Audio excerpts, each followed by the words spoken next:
உங்களுக்கு பசங்க நல்லா படிக்கணும்ட்டு எல்லா வேண்டுதலும் நிறைவேற்றுற சுவாமி எப்போ சந்தோஷமாக இருக்காளோ அந்த நேரத்தில் நம்ம வேண்டிய பலனை கொடுக்கக்கூடியவர் நம்முடைய வெங்கடேஸ்வர பகவான். நல்லா பிரார்த்தனை பண்ணிக்கோங்க.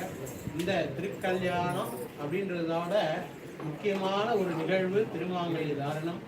எல்லாரும் மனசுல பிரார்த்தனைகள் பண்ணிட்டு வாயால கோவிந்தா கோவிந்தனை பாடவும் நீ கேட்டே கிடந்தியோ அப்படின்ட்டு ஆண்டாள் கதறான்.